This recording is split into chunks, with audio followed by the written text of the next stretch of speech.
you're thinking about it in a way that can further the relationship, you know that you have to choose. Either you're gonna act like it wasn't that big of a deal, or it wasn't what it was, so that y'all can still be cool, or you're gonna have to be alienated. It's like that's the cost. And I think one of the reasons why there isn't more talk outside of institutions about experiencing with God is because we have no paradigm. And luckily, for some reason, you and I have figured out a way to be in a relationship in a way that the crazy things aren't that crazy. They actually kind of make sense. They make sense. Okay? They're like pictograms or hieroglyphs to some way or form, or later you figure it out. It makes sense. It gives you the clue.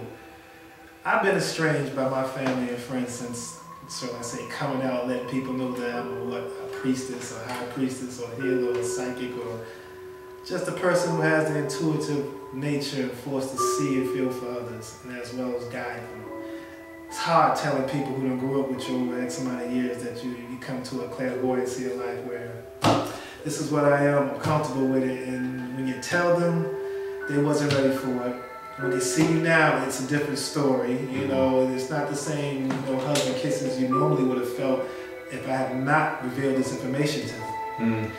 You know, you're one of the few people who's accepted it wholeheartedly. There's been a few others, but right now, just to bring it up, unless the conversation is being brought up by others that are around me, I don't bring it up and I won't let them know. You have to know that I do this for more than me to bring any more information to you.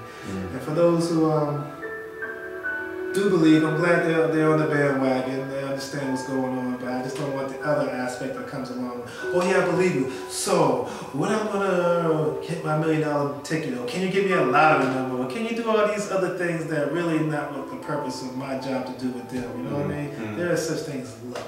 All that stuff will go along with it, but shouldn't you worry about what your purpose is, what you're supposed to do here? Shouldn't you worry about, you know, if your kids are going to be all right? Should you know you're going in the right step of what you really want to do? Because if that passion is really burning inside you, shouldn't you want to know that that's where you're supposed to go, or you want to follow the status quo? Or do another 25 years at a job you don't like?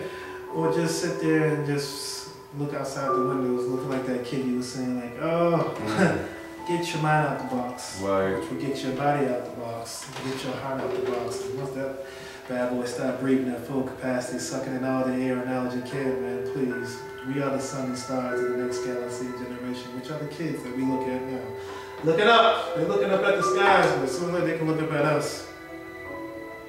That's hot, man.